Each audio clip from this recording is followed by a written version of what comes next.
Hello friends, तो एक बार हम फिर से आपके साथ हाजिर हैं थर्ड चैप्टर के साथ। और थर्ड चैप्टर 11th क्लास के हम आज रीड करेंगे। एक न्यू चैप्टर है। तो मैं विकास आपके साथ फिर दोबारा से एक बार हाजिर हूं। तो बेटा थर्ड चैप्टर के अंदर क्या है? चैप्टर का नाम है चुनाव और प्रतिनिधित्व। चुनाव और प्रतिनिधित्व आपने 9th, 10th, 6th, 7th काफी क्लासेस में ये टॉपिक्स कई बार सुना, पर अब हम थोड़ा सा डीप स्टडी करेंगे, नॉर्मल नहीं, कि आखिरकार चुनाव होता क्या है और प्रतिनिधित्व क्या होता है। एक बेसिक सा क्वेश्चन सबसे पहले ये निकल कर आता है कि चुनाव क्या होता है। एक बेसिक सा क्या क्वेश्चन निकल कर आया कि चुनाव आखिरकार होता क्या। देखो, चुनाव को अगर हम समझे तो हम इसको और इंटरेस्टिंग तरीके से समझ सकते हैं। डेफिनेशन में इसको इंटरेस्टिंग तरीके से समझ सकते हैं। कैसे? इसको दो भागों में आप तोड़ दो, चू प्लस नाव। दो भागों में इसको तोड़ोगे तो क्या बन गया? चू प्लस नाव।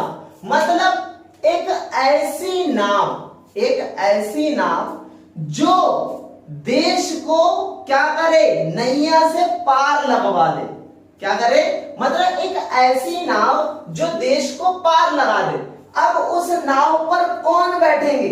उस नाव पर वे लोग बैठेंगे जो देश को चला सकते हैं। और वो लोग बैठेंगे कैसे? विद चुनाव करके। मतलब नाव तो है, पर उस पे जो लोग बैठकर देश को आगे चलाएंगे, नाव को आगे चलाएंगे, उन लोगों का क्या होगा? चुनाव होगा। तो ऐसे ही देश के अंदर काफी सारे लोग हैं, काफी बड़ी जनसंख्या है हमारे देश की। अब इतनी बड़ी जनसंख्या के अंदर कौन सा व्यक्ति देश को आगे चलाएगा, कौन सा व्यक्ति नहीं चलाएगा? अब इस बात का चयन कैसे किया जाए? तो इस बात को चयन करने के लिए कौन सी व्यवस्था बनाई गई? चुनाव एक व्यवस्था बनाई गई। अब जब चुनाव एक व्यवस्था बन गई तो एक प्रश्न ये खड़ा हुआ कि चुनाव कितने प्रकार का होता है। तो क्या आपको पता है चुनाव कितने प्रकार का होता है? हाँ, 2 प्रकार का चुनाव होता है। तो 2 प्रकार का चुनाव कैसे होता है?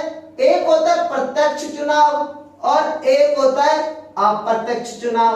ये तो सबको पता होगा। क्या बोल रहे हो? हाँ सर, हमें पता है। हाँ, तो आप थोड़े से इंटेलिजेंट तो हो ही गए होगे हमारे साथ पढ़ते पढ़ते, तो आप बहुत आगे भी बढ़ोगे। देखो, चुनाव कितने प्रकार के होते हैं? 2 प्रकार के होते हैं। एक होता है प्रत्यक्ष और एक होता है अप्रत्यक्ष। प्रत्यक्ष क्या कह रहे हो? अच्छा, आपको पता है। तो प्रत्यक्ष क्या होता है? जब एक सदस्य, एक मतदाता अपना खुद का उम्मीदवार चुने तो वो चुनाव क्या कहलाते हैं? प्रत्यक्ष कहलाते हैं। जैसे मैंने खुद अपना मॉनिटर चुना कि मेरा मॉनिटर कौन होगा, तो मैंने इसका चुनाव कैसे किया? प्रत्यक्ष किया, क्योंकि मैंने खुद चुना। क्लियर? बट मान लो मैंने जिसको मॉनिटर चुना उसने किसी और को चुना, तो मेरे लिए इसका चयन क्या कहलाएगा? अप्रत्यक्ष कहलाएगा। ये मैं हूं, ये मॉनिटर है, ठीक है, और ये एक अदर पर्सन है। अगर मैंने इसका चयन किया, मॉनिटर का चयन किया, तो ये तो हो गया प्रत्यक्ष। बट मैंने जिस मॉनिटर का चयन किया वो मॉनिटर किसी और को चुनता है, तो मेरे लिए यह जो तीसरा पर्सन चुना जाएगा वो क्या हो गया? अप्रत्यक्ष हो गया। तो काफी इजी था ना दोस्तों, आपको सबको पता भी है ये क्या है। प्रत्यक्ष क्या है? जिसको मैंने डायरेक्ट चुना है वो प्रत्यक्ष चुनाव कहलाएगा। और मेरे चुनने के द्वारा किसी और को चुना गया, मतलब मैंने जिसे चुना वो किसी और को चुन रहा है, उसे हम कहते हैं अप्रत्यक्ष चुनाव। काफी इजी था और आपको समझ में भी आ गया होगा। तो आपको ये तो समझ में आ गया कि चुनाव क्या होता है और चुनाव के 2 प्रकार कैसे होते हैं। अब एक प्रश्न दोस्तों उभर कर आता है। मैं प्रश्न यहां साइड में आपसे डिस्कस करता हूं, इधर, ठीक है। एक प्रश्न एक उभर कर यह आता है कि चुनाव में लोकतंत्र जरूरी है। पहला क्वेश्चन ये उभर कर आता है, ठीक है। और दूसरा क्वेश्चन क्या उभर कर आता है कि लोकतंत्र में चुनाव जरूरी है या नहीं। तो दोस्तों आपको देखने में तो एक ही लगेगा कि भाई सर आपने तो दोनों ही स्टेटमेंट एक ही जैसी लिख दिया, बस उल्टा सीधा कर दिया है। पर दोस्तों समझने की कोशिश करो कि चीजें इतनी भी सीधी नहीं है जितनी आपको दिखाई दे रही है। अगर मैंने कुछ लिखा है तो उसके पीछे लॉजिक तो है, विदाउट लॉजिक तो मैं कुछ भी नहीं लिख रहा। तो देखो लॉजिक क्या है, पहले सेंस लगाओ। चुनाव में मान लो कि किसी देश में चुनाव होता है, तो क्या इस बात की कोई गारंटी होती है कि उस चुनाव से हमेशा लोकतंत्र ही स्थापित हो जाए? इस बात की तो कोई गारंटी नहीं है, क्योंकि बहुत सारे देश लोकतंत्र के नाम पर चुनाव तो करवा देते हैं पर पीछे तानाशाही करते हैं, पीछे कोई और शासन चलाते हैं, बस जनता से चुनाव करवा लेते हैं जबरदस्ती कि भाई जनता कभी विरोध ना करे। तो ये बात तो साफ होती है कि हमेशा जो चुनाव होते हैं वो किस चीज का प्रतीक नहीं होते, हमेशा लोकतंत्र का प्रतीक नहीं होते। क्योंकि कई बार जो राजनेता होते हैं जनता से जबरदस्ती पक्षपात करके या परंपराओं का नाम लेके या ढोंग करके आपसे वोट ले लेते हैं और जीत जाने के बाद तानाशाही करने लग जाते हैं। तो सिर्फ चुनाव लोकतंत्र का संकेत नहीं हो सकता। बट मान लो किसी देश में लोकतंत्र है जहां पे लोगों का ही शासन चलता है, तो वहां पे अगर चुनाव ना हो तो वहां कभी लोकतंत्र स्थापित रह नहीं सकता। अर्थात मीन से निकल कर आया कि जहां लोकतंत्र होगा, जहां जनता का शासन होगा, वहां पर क्या कराना जरूरी है, वहां पे तो चुनाव होना अनिवार्य है। विदाउट चुनाव तो वहां पे लोकतंत्र की कोई कल्पना कर ही नहीं सकता। आई थिंक सो कि आपको ये समझ में आया होगा कि स्टेटमेंट में दिखता सब कुछ सेम है पर दोनों का अंतर बहुत गहरा है। तो आपको चुनाव समझ में आया, चुनाव के प्रकार समझ में आए, चुनाव का लोकतंत्र के साथ क्या कनेक्शन है और लोकतंत्र का चुनाव के साथ क्या कनेक्शन है वो भी समझ में आया।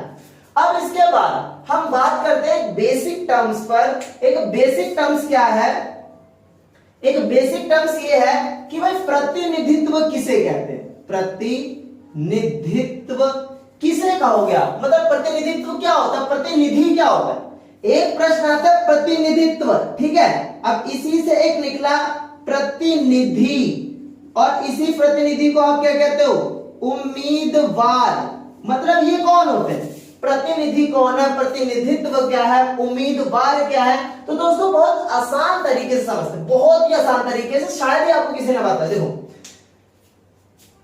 मैं हूं, ठीक है, मैं हूं और मैं जिसका चयन कर रहा हूं, ये 4-5 लोग हैं, ठीक है, और मैं इनमें से किसी एक का चयन कर रहा हूं और मैंने इसका चयन किया और मैंने इसको आगे भेज दिया, ठीक है। तो मेरे लिए ये व्यक्ति मेरा क्या हो गया, प्रतिनिधि हो गया। ये क्या हो गया, प्रतिनिधि हो गया। क्लियर, किसके लिए, मेरे लिए, क्योंकि मैंने क्या करा, इसको चुना है। या फिर आप ये कह सकते हो कि ये मेरा क्या है, ये तो मेरा प्रतिनिधि है, ठीक है। जब यहां पर ये सारे लोग थे, ये सारे लोग, ये सारे क्या कहलाएंगे, ये सारे के सारे लोग कहलाएंगे उम्मीदवार। क्या कहलाएंगे, उम्मीदवार कहलाएंगे। कि भाई जब मुझे किसी एक का चयन करना था तो मेरे सामने काफी सारे क्या खड़े हुए थे, उम्मीदवार खड़े हुए थे, और मैंने उन बहुत सारे उम्मीदवारों में से किसी एक को क्या कर लिया, अपना प्रतिनिधि चुन लिया। अब जो मैंने चुना वो मेरा क्या कर रहा है, प्रतिनिधित्व कर रहा है। मतलब मैं अगर नहीं भी जा रहा हूं कहीं और अगर वो व्यक्ति पहुंच रहा है तो वो अपना तो शरीर लेकर पहुंच ही रहा है पर मेरी भी तो बात वहां करेगा, क्योंकि उसको चयन किसने किया है, मैंने किया है। तो ऑब्वियसली बात आपको समझ में आई होगी कि एक उम्मीदवार क्या होता है, एक प्रतिनिधि क्या होता है और एक प्रतिनिधित्व क्या होता है। उम्मीदवार कौन होते हैं, जब हम किसी का चयन कर रहे होते हैं तो जितने भी लोग सामने खड़े होते हैं हमारे, वो सारे उम्मीदवार होते हैं। हम उनमें से अगर किसी एक को आगे भेज दें तो वो हमारा क्या बन जाता है, प्रतिनिधि बन जाता है। और अब जब वो कहीं जाकर अपनी बात रखता है तो वो हमारा प्रतिनिधित्व कर रहा होता है, क्योंकि वह व्यक्ति अकेला दिख तो रहा है परंतु उसके पीछे जनता के बहुत बड़े समूह का क्या है, समर्थन है। तो इससे ये बात साफ हो जाती है कि उम्मीदवार कौन होता है, प्रतिनिधि कौन होता है और प्रतिनिधित्व क्या होता है। तो आपको काफी सारी चीजें आज बेसिक टर्म्स क्लियर हुई कि भाई चुनाव क्या है, चुनाव लोकतंत्र का मतलब क्या है, प्रतिनिधित्व क्या है, प्रतिनिधि क्या है, उम्मीदवार कौन है, प्रतिनिधि कौन है, काफी सारी बातें आपको क्लियर हुई। अब दोस्तों मैं आपको एक बात और बताता हूं, ठीक है, एक बात और क्या है, देखो मैं यहाँ पे थोड़ा सा रब कर रहा हूं, अब इस बात पे ध्यान देना, मैं यहाँ पे रब कर रहा हूं, कॉपी में जरूर नोट डाउन कर लिया करें जो भी चीजें होती है, क्योंकि अगर आप नोट्स बुक्स में लिखते चले जाओगे तो आपको बहुत बेनिफिट्स होता रहेगा।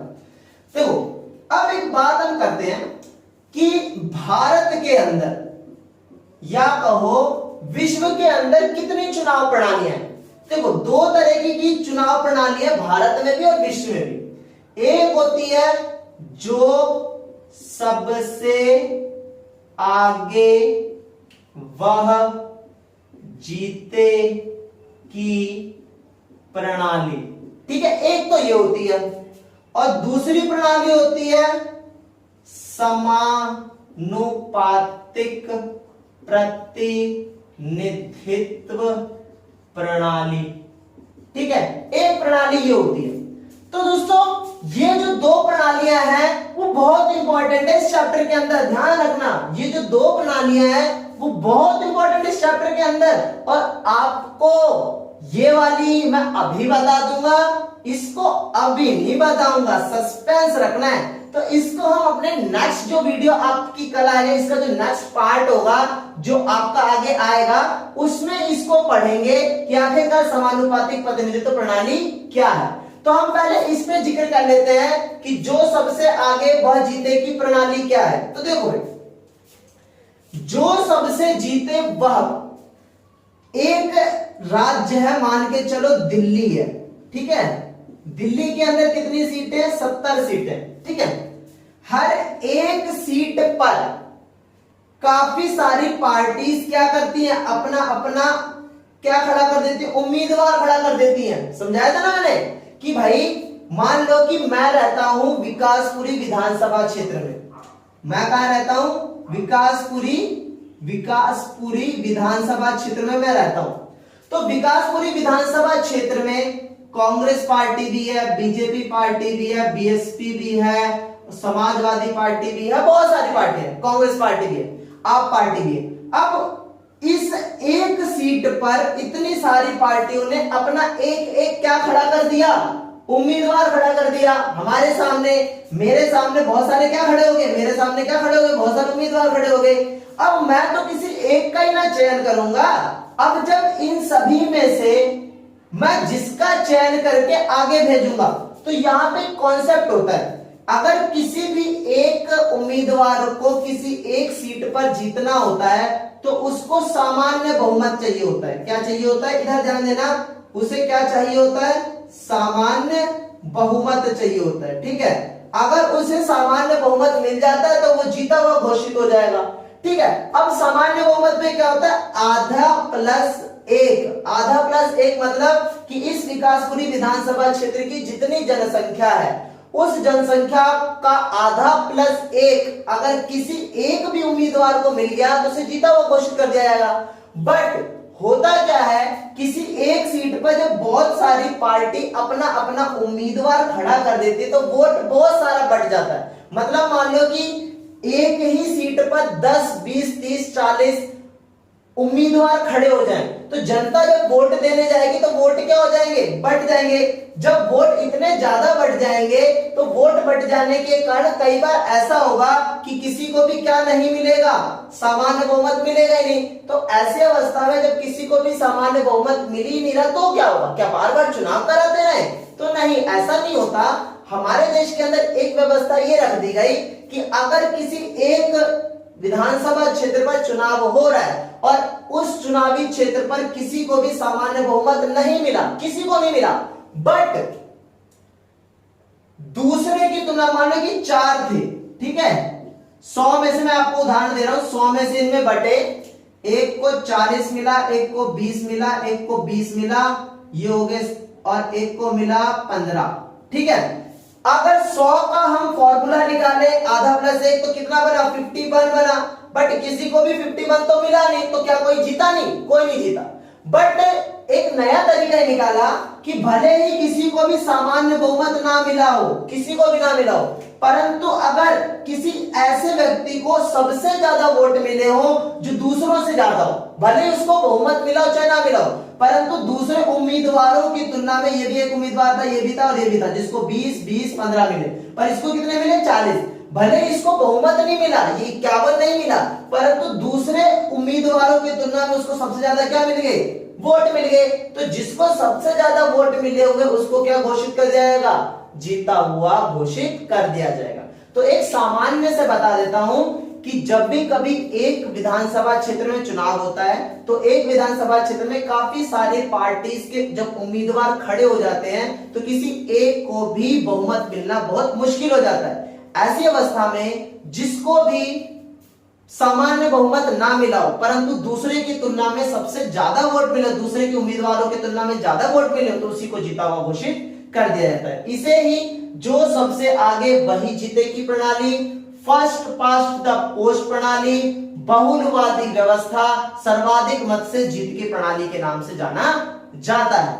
आई होप आपको आज की क्लास बहुत अच्छी लगी होगी, आपने बहुत कुछ नया सीखा होगा और आपको बहुत कुछ नया दिखा भी होगा। तो इसी तरीके से पढ़ते रहिए, हमारे साथ जुड़े रहिए, और अगर आप हमारी वीडियोस पे आज न्यू हो, आप न्यू व्यूअर हो, तो हम आपको सपोर्ट करेंगे, आपके हार्ड वर्क को डेडिकेट करेंगे। और हम अब आप सभी को पता है कि YouTube के साथ साथ आपके साथ हम इंस्टा पे भी अवेलेबल हैं, फेसबुक पे भी अवेलेबल हैं और व्हाट्सएप पे भी अवेलेबल है। अगर आपको कोई शिकायत हो, आपका कोई सजेशन हो, आपको अपनी तरफ से कोई मेकिंग करने की, आप सर इस पर भी वीडियोस बनाए, ये मेरी प्रॉब्लम है, तो हम उसको भी सुनेंगे, समझेंगे और आपके लिए वीडियो जरूर लेकर आएंगे। तो इसी के साथ आज की क्लास के लिए टाटा बाय बाय, मिलते हैं अगले और वीडियो में, ताकि आपके साथ और भी बातें की जा सके और भी अच्छे तरीके से पढ़ा जा सके। तो टाटा बाय बाय, मिलते हैं नेक्स्ट वीडियो में, नेक्स्ट पार्ट में।